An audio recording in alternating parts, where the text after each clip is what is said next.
ಇಂದೇ ಡೌನ್ಲೋಡ್ ಮಾಡಿ ಮತ್ತು ನಿಮ್ಮ ನೆಚ್ಚಿನ ಶೋಗಳನ್ನ ಆನಂದಿಸಿ. ಗೆಳೆಯ ತನ್ನ ನಿನ್ನನ್ನು ನಿನ್ನ ಹೇಳಪ್ಪ. ಏನಪ್ಪ ತೋರೆ, ಎಲ್ಲಿದ್ಯೋ? ಏನು ಮಾಡ್ತಾ ಇದೆಯೋ? ನಾನು ಮಾವನ ಮನೆಗೆ ಬಂದಿದ್ದೀನಿ. ಅಲ್ಲ ನನ್ನನ್ನು ಏನೋ ಸೀಸನ್ ಪ್ಲೇಯರ್ ಆಗ್ಬಿಟ್ಟಿದ್ಯಾ? ಏನ ಸೀಸನ್ ಪ್ಲೇಯರ್? ಏನಂಗಂದ್ರೆ ಲೈ, ಮದ್ವೆ ಆಗ ಹೊಸರಲ್ಲಿ ಮಾವನ ಮನೆಗೆ ಹೋಗ್ಬೇಕು ಅಂತಿದ್ದಾಗೆ ಒಳ್ಳೆ ಆಮೇಲೆ ಕಾಲಿಟ್ಟಂಗೆ ಆಡ್ತಾ ಇದ್ದೆ. ಏನೋ ಹಿಂಜರಿಕೆ, ಏನೋ ಮುಜುಗರ. ಈಗ ಲೀಲಾಜಾಲವಾಗಿ ಹೇಳ್ತಾ ಇದ್ಯಾ ಮಾವನ ಮನೇಲಿ ಇದೀನಿ ಕಣೋ ಅಂತ. ಏನ್ ಸಮಾಚಾರ? ನನ್ನನ್ನು ಮದುವೆ ಆದ ಹೊಸದ್ರಲ್ಲಿ ಎಲ್ಲ ಗಂಡಸ್ಗೂ ಏನೋ ಒಂದು ನಾಚಿಕೆ ಇರುತ್ತೆ ಕಣ. ಓಹೋ, ಹಾಗಾಗಿ ನಾನು ಹಾಗೆಲ್ಲ ಆಡ್ತಾ ಇದ್ದೆ ಅಷ್ಟೇ.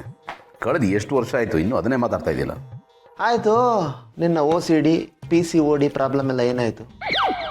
ಲವ್ ಏನ ಲವ್, OCD PCOD ನೋಡ್ಕೊಂಡು ಮಾತಾಡೋ. ಏನೇನೋ ಮಾತಾಡ್ತಾ ಇದೆಯಲ್ಲೋ. ಅಯ್ಯಯ್ಯೋ, PCOD ಅಂದ್ಬಿಟ್ನಾ? ಸರಿ ಗೆಳೆಯ, ಫ್ಲೋಲ್ ಬಂದ್ಬಿಡ್ತು. ಅಂದರೆ OCDಲೂ D ಇದೆ, PCODಲೂ D ಇದೆಯಲ್ಲ, ಅದಕ್ಕೆ ಹೇಳ್ಬಿಟ್ಟೆ. ಅದು ಬಿಟ್ಟಾಕು. ಏನು ನಡೆಸ್ತಾ ಇದ್ದೀರಾ? ಗಂಡ ಹೆಂಡತಿ ಹೊಸದಾಗಿ ಒಂದಾಗಿದ್ದೀರಾ? ಏನೇನೋ ಮಾತಾಡ್ಬಿಟ್ಟು ಒಂದಾಗಿದ್ದು ಖುಷಿನೂ ಹಾಳು ಮಾಡ್ಬಿಟ್ಟಲ್ಲ. ಬರೀ ರಾಂಗೆ ಮಾತಾಡು ರೈಟ್ ಟೈಮಲ್ಲಿ. ನನ್ನ ಮಗನೇ ಬರೀ ನಾನ್ ಸೆನ್ಸ್ ನಿಂತು. ಏನು ಸೆನ್ಸ್ ಮಾತಾಡಬೇಡ. ಏಯ್ ಏನು ಏನು ನಾನೇನು ನಾನ್ ಸೆನ್ಸ್ ಮಾತಾಡಿದೆ? ನಾನು ಕರೆಕ್ಟಾಗಿ ಮಾತಾಡ್ತಾ ಇದ್ದೀನಿ ನೋಡ. ದಯವಿಟ್ಟು ನೀನು ನನ್ನ ಮಾತಿಗೆ ಬ್ರೇಕ್ ಹಾಕ್ಬೇಡ. ಲಕ್ಷ್ಮಣ್ ರೇಖೆ ಎಲ್ಲ ಹಾಕ್ಬೇಡಮ್ಮ, ಅದನ್ನು ಬೇರೆ ಯಾರ ಹತ್ರ ಇಟ್ಕೋ. ನಾನು ಕೊನೆವರೆಗೂ ಇರೋದೇ ಹೀಗೆ, ಆಡೋದೇ ಹೀಗೆ. ಆಕಾಶ ಮೇಲಾಗಲಿ ಪಾತಾಳ ಕೆಳಗಾಗಲಿ ನಾನು ಬದಲಾಯಿಸೋಕ್ಕೆ ಸಾಧ್ಯನೇ ಇಲ್ಲ. ಲವ್, ಆಕಾಶ ಮೇಲೆ ಕಡೆ ಇರೋದು, ಪಾತಾಳ ಕೆಳಗೆ ಇರೋದು. ಅಯ್ಯೋ, ನೀನು ಬೈದು ನಾನು ಏನು ಮಾತಾಡ್ತೀನಿ ನನಗೆ ಗೊತ್ತಾಗ್ತಾ ಇಲ್ಲ. ಎಲ್ಲದಕ್ಕೂ ಬೈತಿಯಲ್ಲೋ. ಸರಿ, ಈಗ ಫೋನ್ ಯಾಕೆ ಮಾಡಿದೆ ಅದನ್ನ ಹೇಳು. ಅದು ಅದೇ ಹೇಳಲಿಲ್ಲ ಅಲ್ವಾ? ಏನಿಲ್ಲ, ಅಮ್ಮ ನಿನ್ನ ಹತ್ರ ಮಾತಾಡಬೇಕು ಅಂದ್ರೆ ಅದಕ್ಕೆ ಕಾಲ್ ಮಾಡಿದೆ ಕಣ. ಅಷ್ಟು ಹೇಳೋಕ್ಕೆ ಇಷ್ಟುದ್ದ ಪೀಠಿಕೆನಾ? ಕೊಡು ಅಮ್ಮನಿಗೆ ಫೋನ್ನ. ಅಮ್ಮ ಬನ್ನಿ, ಗೆಳೆಯ ಫೋನ್ ಮಾಡಿದ್ದಾನೆ. ನಾನೇ ಮಾಡಿದ್ದೆ ಅವ್ರಿಗೆ. ಗುಂಡು, ಅಮ್ಮ ನೀನು ಯಾಕಮ್ಮ ಬರಲಿಲ್ಲ ಇಲ್ಲಿಗೆ? ಅದು ನನಗೆ ಹುಷಾರಿಲ್ಲಪ್ಪ, ಅದಕ್ಕೆ ಬರಲಿಲ್ಲ.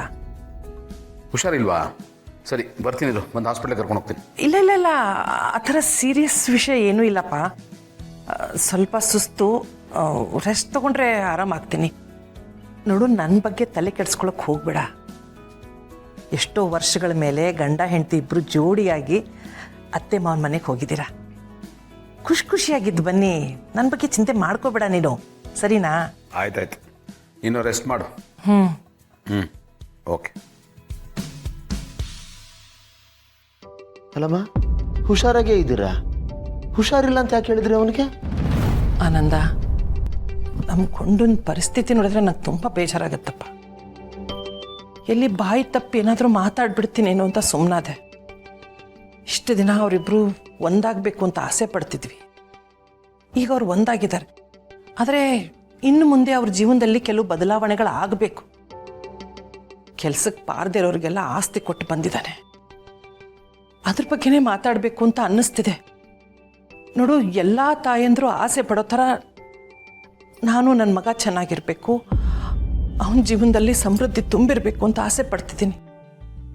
ಹಾಗಂತ ಈಗ ನಾನು ಅಲ್ಲಿಗೆ ಹೋಗಿ ಈ ವಿಷಯ ಮಾತಾಡಿದ್ರೆ ತಪ್ಪಾಗಲ್ವಾ?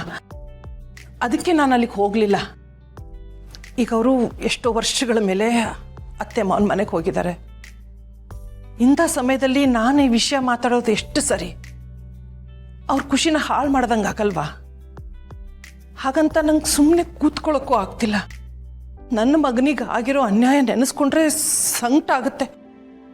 ನನಗೆ ರಾತ್ರಿ ಎಲ್ಲ ನಿದ್ದೆ ಬರಲ್ಲ. ಮನೆಯವರೇ ಮೋಸ ಮಾಡೋದಿದೆಯಲ್ಲ, ಅದಕ್ಕಿಂತ ದೊಡ್ಡ ದುರಂತ ಜೀವನದಲ್ಲಿ ಯಾವುದೂ ಇಲ್ಲ. ಅದು ಯಾರಿಗೂ ಆಗಬಾರ್ದು. ಆದರೆ ಏನು ಮಾಡೋದು, ನನ್ನ ಮಗನಿಗೆ ಅದಾಗಿದೆ. ಅಮ್ಮ, ದಯವಿಟ್ಟು ಸಮಾಧಾನ ಮಾಡ್ಕೊಳ್ಳಿ, ಎಲ್ಲ ಸರಿ ಹೋಗುತ್ತೆ. ಅವನಿಗೆ ಈ ವಿಷಯ ಎಲ್ಲ ಹೇಳಬೇಕು. ಆದರೆ ಹೇಗೆ ಹೇಳೋದು ಎಷ್ಟರ ಮಟ್ಟಿಗೆ ಸರಿ ಅಂತ ನನಗೆ ಗೊತ್ತಾಗ್ತಿಲ್ಲ ಆನಂದ. ಅಮ್ಮ, ನಾನು ಹೇಳಿದ್ನಲ್ಲ, ನೀವೇನು ತಲೆ ಕೆಡಿಸ್ಕೋಬೇಡಿ.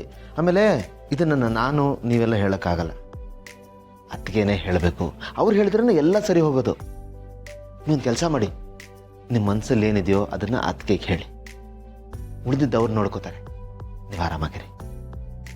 ಹಾಂ, ಸರಿನಪ್ಪ. ಸರಿ, ಹೋಗಿ ರೆಸ್ಟ್ ಮಾಡಿ ಹೋಗಿ.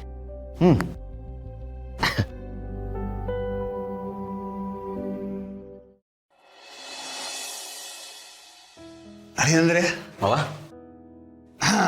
ಒಂದು ವಿಷಯ ನಿಮ್ಮ ಹತ್ರ ಮಾತಾಡಬೇಕಾಗಿತ್ತು. ನೀವೇನು ಬೇಜಾರು ಮಾಡ್ಕೊಳ್ಳಲ್ಲ ಅನ್ಕೋತೀನಿ. ನಾನು ಯಾಕೆ ಬೇಜಾರು ಮಾಡ್ಕೊಳ್ಳಿ ಮಾವ? ನೀವೇನೇ ಹೇಳಿದ್ರು ನನ್ನ ಒಳ್ಳೇದಕ್ಕೆ. ಏನು ಹೇಳಿ? ತಗೊಳ್ಳಿ, ಏನಿತ್ತು? ತೆಗೆದು ನೋಡಿ. ಇದೇನಿದು? 25 ಲಕ್ಷ ರೂಪಾಯಿ. ನನಗೆ ಯಾಕೆ? ನೀವು ಅನ್ಯತಾ ಭಾವಿಸ್ಬೇಡಿ. ನೋಡಿ, ನೀವು ಈಗ ಮಾಡ್ತಿರೋ ಕೆಲಸ, ಅದ್ರ ಬಗ್ಗೆ ನಮಗೇನು ಆಕ್ಷೇಪಣೆ ಇಲ್ಲ. ಆದರೆ ನೀವು ಹೇಗೆ ಬದುಕಿದವರು, ಹೇಗಿದ್ರಿ ನೀವು, ಅದನ್ನೆಲ್ಲ ನೆನೆಸ್ಕೊಂಡ್ರೆ ಈಗ ನಿಮ್ಮನ್ನು ನೋಡಿದಾಗ ಭಾಳ ಬೇಜಾರಾಗುತ್ತೆ. ಅದಕ್ಕೆ ನಮ್ಮ ಕೈಲಾದ ಸಹಾಯ ಮಾಡಿದ್ದೀವಿ. ಇದನ್ನ ಸಹಾಯ ಅಂತನೂ ಅಂದ್ಕೋಬೇಡಿ, ಋಣ ಸಂದಾಯ ಅಂದ್ಕೊಳ್ಳಿ. ನೀವು ನಮಗೆ ಎಂಥ ಸಹಾಯವನ್ನು ಮಾಡಿದ್ದೀರ. ಇವತ್ತು ನಾವು ಹೀಗಿದ್ದೀವಿ ಅಂದರೆ ಅದಕ್ಕೆ ನೀವೇ ಕಾರಣ. ದಯವಿಟ್ಟು ಇದನ್ನು ಬಳಸ್ಕೊಂಡು ಯಾವುದಾದ್ರೂ ಒಂದು ಬಿಸ್ನೆಸ್ ಶುರು ಮಾಡಿ. ಅದನ್ನು ಬೆಳೆಸಿ. ನಿಮಗೆ ಆ ಶಕ್ತಿ, ಸಾಮರ್ಥ್ಯ ಎಲ್ಲ ಇದೆ ಅಂತ ನನಗೆ ಗೊತ್ತು. ನೀವು ಮನಸ್ಸು ಮಾಡಬೇಕಷ್ಟೆ. ನಿಮ್ಮ ಕನ್ಸರ್ನ ನನಗೆ ಅರ್ಥ ಆಗುತ್ತೆ ಮಾವ. ಬಟ್ ಈ ಬಿಸ್ನೆಸ್ ಮಾಡೋದು, ದುಡ್ಡು ಮಾಡೋದು, ಇದ್ಯಾವುದು ನನ್ನ ಪ್ರಿಯಾರಿಟಿ ಅಲ್ಲ.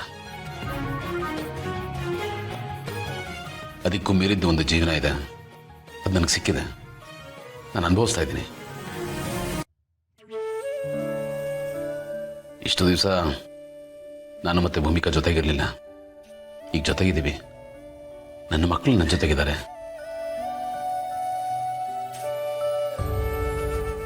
ಆ ಟೈಮ್ನಲ್ಲಿ ನಾನು ನನ್ನವರಿಂದನೇ ದೂರ ಆಗಿಬಿಟ್ಟಿದ್ದೆ. ಈಗ ಎಲ್ಲರೂ ಮತ್ತೆ ಸಿಕ್ಕಿದ್ರ, ನಾನು ಅವ್ರ ಜೊತೆ ಕಾಲ ಕಳಿಬೇಕು. ಈಗ ನಾನು ಬಿಸ್ನೆಸ್ಸು ಅಂತ ತಲೆ ಕೆಡಿಸ್ಕೊಳ್ಳೋ ಪರಿಸ್ಥಿತಿಲಿಲ್ಲ ಮಾವ. ಈಗ ನಾನೇನಾದರೂ ಬಿಸ್ನೆಸ್ಸು ಅಂತ ಅದ್ರ ಬಗ್ಗೆ ತಲೆ ಕೆಡಿಸ್ಕೊಂಡ್ರೆ ನನ್ನ ಕ್ವಾಲಿಟಿ ಟೈಮೆಲ್ಲ ಇಲ್ಲಿ ಹಾಳಾಗೋಗುತ್ತೆ.